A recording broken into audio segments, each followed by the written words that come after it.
Com TV, passa no seu smartphone.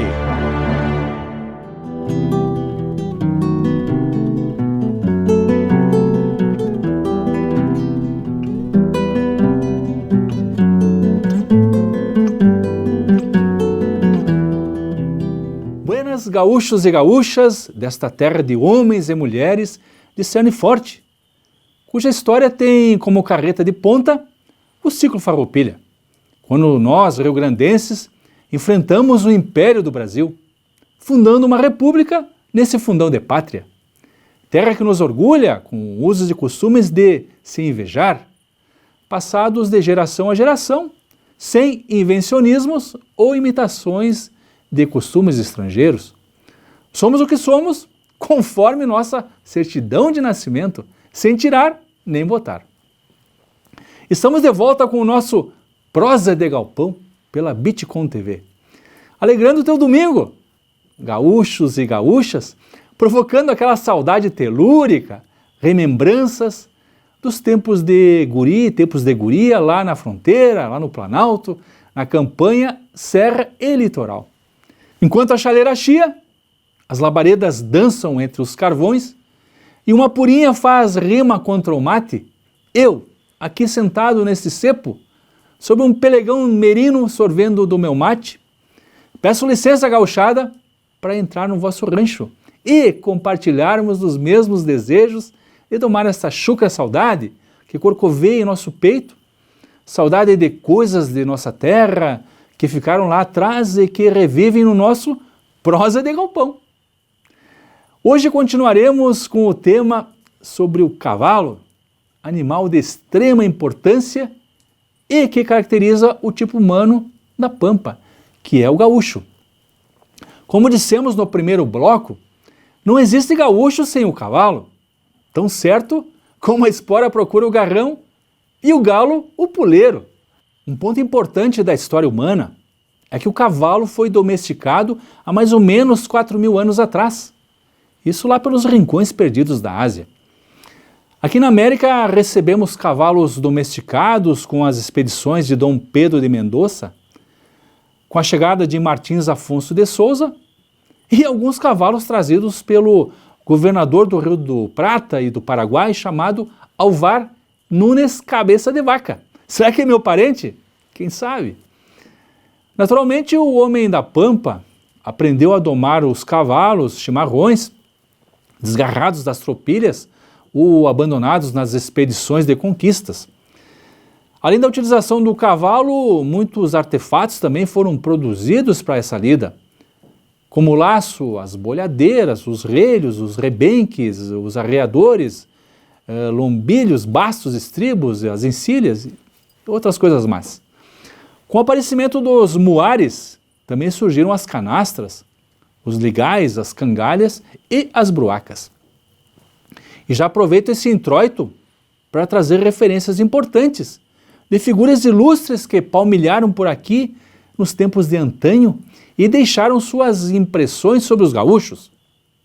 Vejamos, o fundador de São Gabriel, Félix de Azara, disse que o gaúcho fazia tudo a cavalo e quando era obrigado a desmontar, o fazia a contragosto. Ala, puxa! Dizem que os homens desta província quase não sabiam andar a pé, mas que barbaridade! O naturalista francês Saint-Hilaire, lá por 1820, o homem que deu o nome científico à erva mate, Ilex paraguaiensis, comentou que os habitantes dessa província passavam a vida inteira a cavalo. Outro francês, o Arsène Isabelle, fez uma caminhada a pé até São Borja e os habitantes de lá olhavam admirados para aqueles viventes caminhando a pezito. Causava espanto naquele tempo verem pessoas desmontadas. Andar a pé não era natural, sempre embarcado, ou melhor, montado. Mas que coisa! Dreis, em sua estada por essa região, lá por volta de 1817, observou que o rio-grandense tinha uma espécie de aliança com o cavalo, sendo seu auxiliar indispensável e recuperador assíduo. Também dedicava um tempo para adorná-lo com prata nas encilhas. Outro ilustre, Robert Elvis, lá por 1854, observou que os rio-grandenses são todos de cavalaria. pois não se pode esperar de um gaúcho que vá a nenhum lugar sem o seu cavalo. O esposo também da princesa Isabel, o Conde D, disse que para o rio-grandense era depreciada a pessoa que não sabia montar. Se não soubesse montar, era chamado, com todo o respeito aos patrícios, de baiano, vejam só. Garibaldi também, em 1860, lá em suas memórias, escritas por Alexandre Dumas, ou Dumas, disse que o gaúcho era o centauro do Novo Mundo. Cunningham comentou também que os gaúchos eram centauros diante de Deus, torpes a pé, como caimãs, e agilidade de relâmpago quando era necessário. A história do gaúcho não pode se desassociar do cavalo, e nem o cavalo teria existido sem ele. Uma verdadeira relíquia de reis. Vejam só, Shakespeare retratou a importância do cavalo em sua obra, que trata da saga de Ricardo III, um rei que foi derrotado na Batalha de Bosworth pelo Conde de Richmond. Ao perder seu cavalo em plena luta, desesperado, ele teria exclamado a conhecida frase: "Meu reino por um cavalo". Quando os imigrantes italianos também chegaram aqui à Serra Gaúcha, ao se depararem com os gaúchos dos campos serranos, eles imaginaram que aqueles homens eram de linhagem nobre, eram fidalgos, pois na Itália somente os nobres podiam ter o luxo de montar ou possuir um cavalo. Vejam só, e trataram de imitar os gaúchos de cima da serra, sendo então uma grande conquista adquirir o primeiro animal na colônia. E era uma festa. Lá por volta de 1860, surgiu uma figura importante na paisagem rio-grandense que percorria o interior com um mostruário de vários produtos chamado de caixeiro viajante, levando tecido, louça, sabão, tinta, ferragens, outras coisas más, no lombo dos burros e mulas. Lá em 1885, eles fundaram lá em Porto Alegre a Sociedade dos Caixeiros Viajantes. Eles viajavam pilchados, com a capa ideal da Renner, e lá na Revolução Federalista tinham que usar o lenço branco ou então o lenço vermelho no chapéu, nas regiões onde havia o domínio dos maragatos e dos chimangos. Nas regiões alemãs era conhecido como Mustreiter. Eram os mascates, na verdade, no popular, negociando mercadorias no tempo em que os transportes ainda não existiam. E as penas ficavam faceiras em poder comprar uma peça de fazenda para fazer um vestido diferente e se mostrar nas missas e bailes. Imaginem a brabeza, uma prenda encontrar outra com um vestido do mesmo pano, cruz credo. Por falar em Revolução Federalista, lá em 1893, os maragatos sitiaram Bagé e os legalistas ficaram praticamente 40 dias acuados. A farinha e as bolachas escassearam e o jeito era comer figos verdes e carurus fervidos em chaleiras. Mas o curioso é que a carne que ajudou a matar a fome dos sitiados era o charque de carne de cavalo. Tiveram que abater os cavalos para sobreviverem. Mas que barbaridade! Há muitas histórias que envolvem o cavalo e, chasqueando o petiço nas quartas, vamos relatar. Quando Bento Gonçalves fugiu do Forte do Mar, lá na Bahia, onde estava preso lá em 1837, quando ele chegou em Santa Catarina, seguiu a cavalo para retornar ao Rio Grande do Sul. Com o cavalo cansado e estropiado, ele chegou numa estância para tentar fazer a troca do animal. Ao bater na porta, uma senhora veio recebê-lo e ele pediu se podia contar com a sua generosidade. A que ela respondeu: "Hoje eu sou pobre, dei tudo o que tinha para a Revolução. Na estância só tem um cavalo. Esse eu não dou, só se me viesse pedir o general Bento Gonçalves da Silva. Guardo para ele quando ele voltar ao Rio Grande." É emocionante esse momento. Aquela mulher simples encarnava a alma do Rio Grande.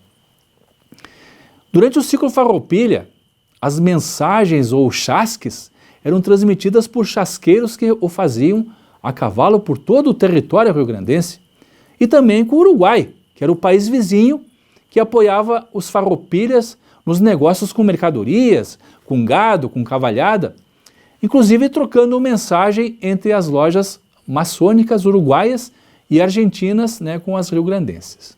O general Antônio de Souza Neto, que proclamou a República Rio-Grandense em 11 de setembro de 1836, era amante dos cavalos. Era valente, era tático e encarava o inimigo de frente, com a espada em punho, sempre montando bons fletes. Flete é o mesmo que cavalo. Ele era afeiçoado à carreira de cavalos e possuía o melhor plantel de animais de corrida na época. O respeitoso neto chegou até a desfilar com sua cavalaria em homenagem ao coronel imperial Gomes Ribeiro, que morreu lutando. Ele respeitava o inimigo, lutou no ciclo Farroupilha e depois levou a sua cavalaria na peleia contra Rosas, lá por 1850. E na Guerra do Paraguai ele levou sua peonada, esvoaçando ainda os estandartes farroupilhas para se juntar à cavalaria de Osório. Chegou a fazer uma demonstração também de equitação para a família real lá na Quinta da Boa Vista, no Rio de Janeiro. Na Batalha do Seival, quando foi proclamada a República, o freio do cavalo do general imperial Silva Tavares quebrou e o cavalo saiu em disparada, meio descontrolado, e a coisa ficou perigosa como cruzeira na cria. E pareceu que ele estava fugindo da peleia. E o pior aconteceu. A tropa imperial seguiu o comandante e abandonaram o campo de batalha. Que azar, seu Silva Tavares! Teu cavalo não te foi prestimoso. Chomico! Em 19 de setembro de 1835, o coronel Farroupilha Onofre Pires entrou com uma tropa a cavalo pela Ponte da Zenha, ocupando Porto Alegre, dando então início à Revolução Farroupilha, a pata de cavalo. Lá por 1840, houve uma peleia próximo do rio Marombas, lá em Santa Catarina, onde estava Garibaldi e Anita. Anita foi presa, sob o comando do coronel Melo Manso. Esperta, ela conseguiu evadir-se da prisão e ao chegar no rancho encontrou o pala branco de Garibaldi, que foi achado na fuga. Estava pendurado na parede, o qual ela trocou por um chale branco que ela usava. Diz que os soldados imperiais se assustaram com um vulto com vestes brancas, um vulto feminino, montado num cavalo em disparada. Lá no Passo de Canoas, em Santa Catarina, ela atravessou o rio segurando nas crinas do animal. Que bela história! Na Batalha do Passo do Rosário, lá em 1828, quando o Uruguai era nosso, sim senhor, a província cisplatina, percebeu-se que a cavalhada dos uruguaios e argentinos era superior à nossa. Mas que barbaridade! Isso fez a cudelaria de Saicã fornecer reprodutores de qualidade para os fazendeiros criarem cavalos de respeito para a cavalaria rio-grandense. Oi, galera! Pinto Bandeira, uma legenda no Rio Grande, que vamos oportunamente tratar em um prosa de galpão especial. No tempo que os espanhóis invadiram a região de Bagé, levantando o Forte Santa Tecla, o Taura, Pinto Bandeira, mandou amarrar um cilindro de couro cru, um cilindro de couro seco, na cola de um bagual e o fez disparar em direção aos espanhóis que estavam acampados. O barulho era de um som cavernoso e o bagual, assustado, bufava como fera acuada, com aquele couro fazendo barulho atrás dele. São artimanhas de guerra.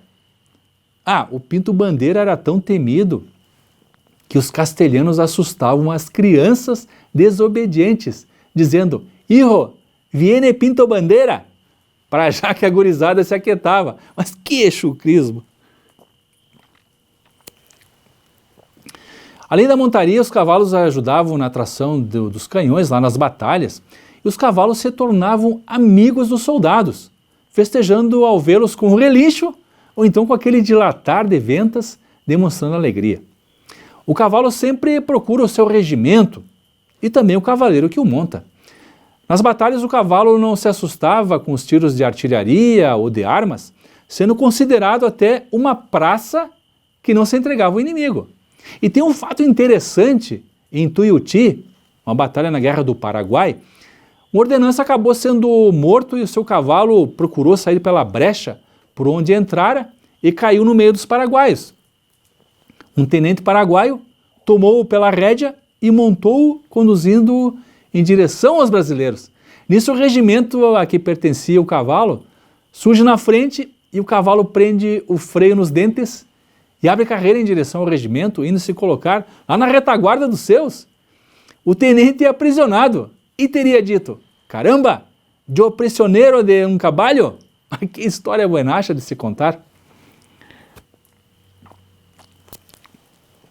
Todas as tropas também de cargueiros que têm mais de uma mula seguem a égua madrinha, né, que leva um sincero no pescoço. Pode ser também uma mula experiente. Uma tropilha de animais também tem a sua égua madrinha.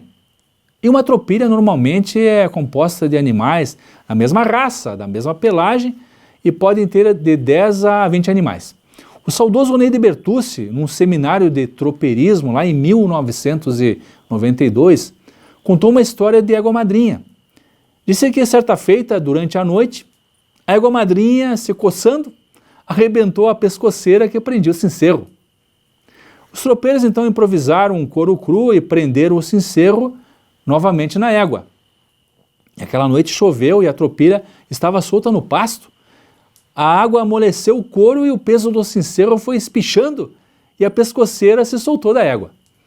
No outro dia tinha a serração e a peonada foi reunir a tropilha. Nem sincero, nem tropilha. E saíram a campear os animais. Até que ouviram um barulho próximo de umas pedras e a tropilha ao redor das pedras.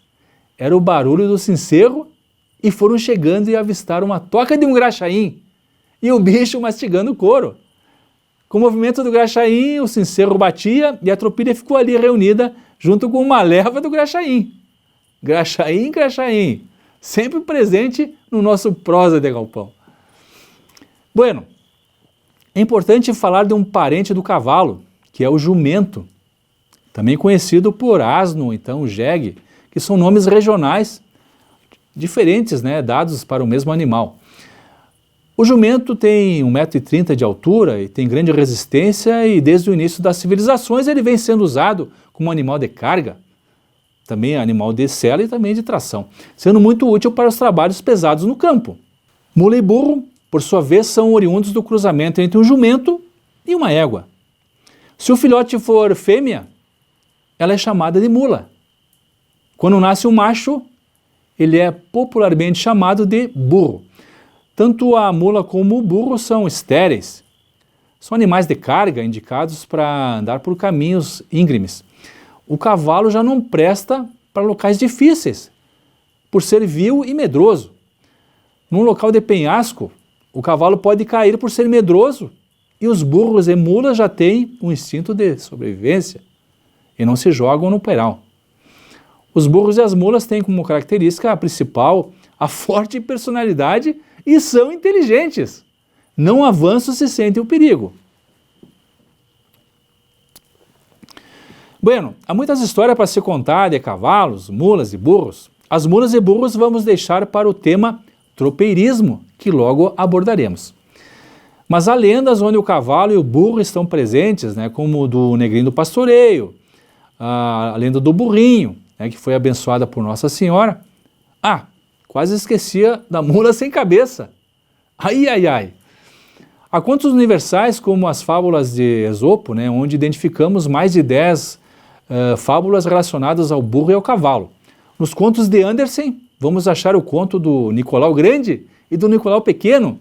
Não percam que é um conto cativante.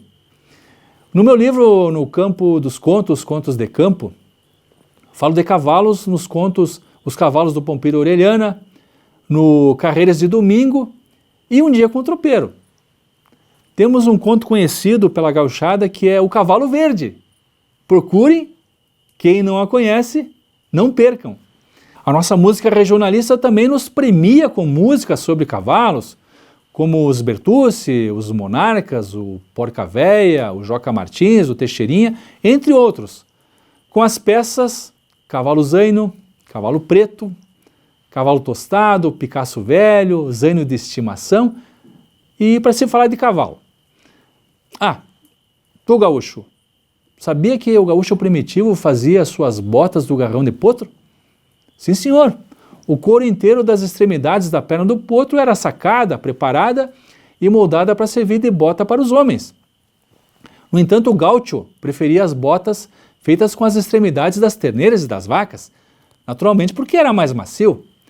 Lá em 1820, na Cisplatina, se proibiu as botas de vaca, né, tinha multa de 8 pesos para o infrator, para evitar a redução dos rebanhos dos animais vacunos.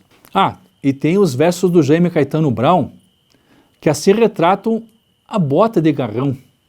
Xangadores e gaudérios rebeldes e insubmissos, andarengos e mestiços sem rumos nem batistérios, soldados de 3 impérios disputando o mesmo chão, na bárbara transição que definiu as fronteiras, te usaram de 1000 maneiras velha bota de garrão. Que chucrismo! Bueno, gauchada, e a pelagem dos cavalos? É um tema interessante e muito curioso. Vejamos. O alazão tem cor de canela, é meio arruivado, dá um bom cancheiro, mas se for manchado ele pode ser traiçoeiro. Até rimou. Pode ter variações como o alazão bragado, com a barriga ou virilha branca, cabos negros com os membros, crina e cola pretos. O cruzado, isto é, com pé ou mão brancos cruzados. O estrelo tem uma mancha branca na testa. O malacara, uma lista branca que vai da testa ao focinho. O requeimado tem uma corzinha de canela carregada. O roselho com fios brancos e o salino com pequenas manchas brancas. E o azulego é meio azulado, com uma ou outra mancha branca. A pelagem baia tem uma cor de café com leite fraco ou cor então de ouro desmaiado.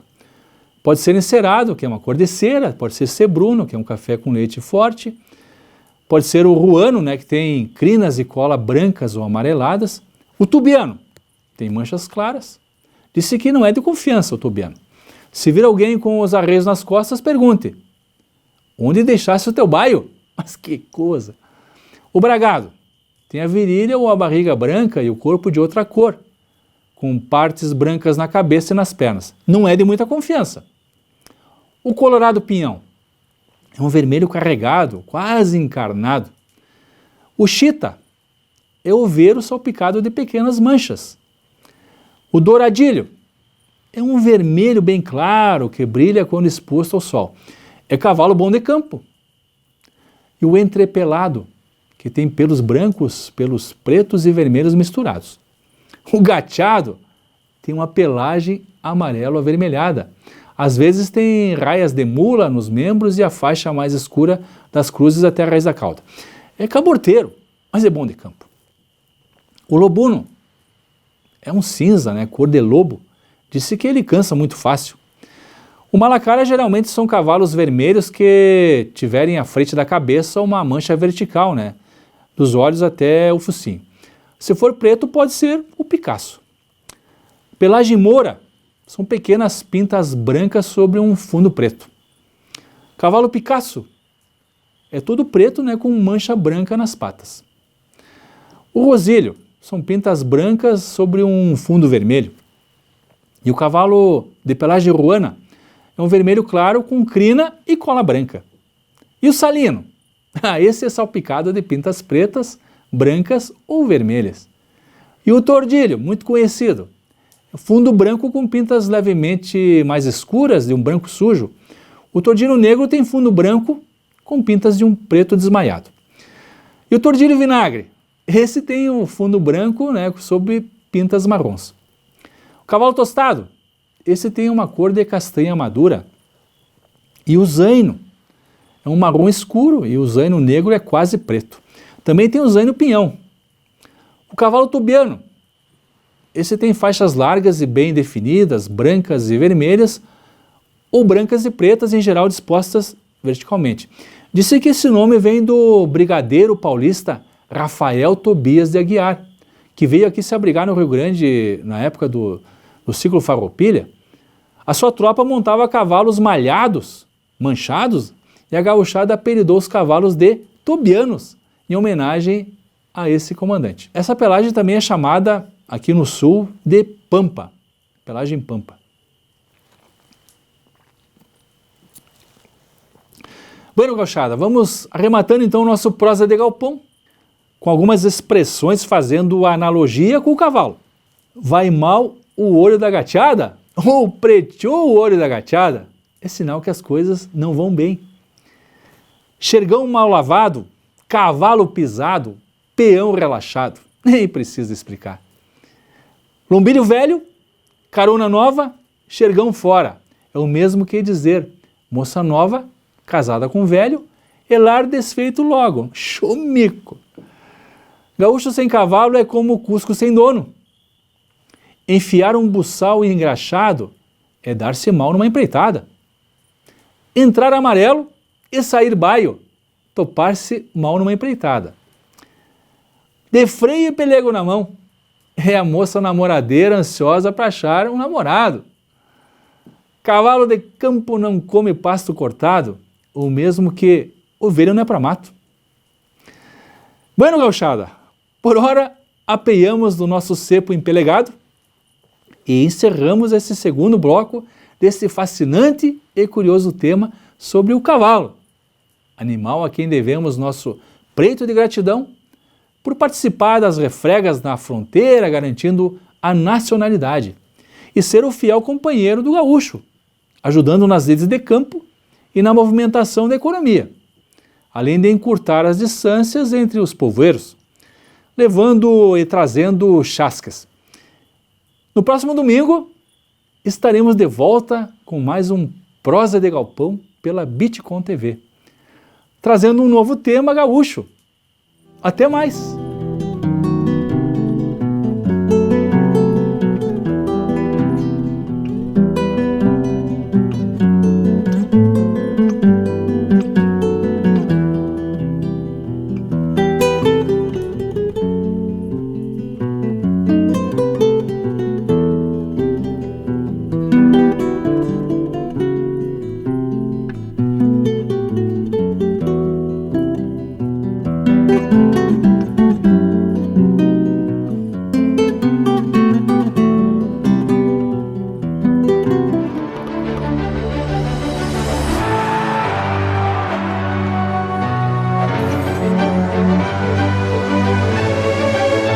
Bitcom TV.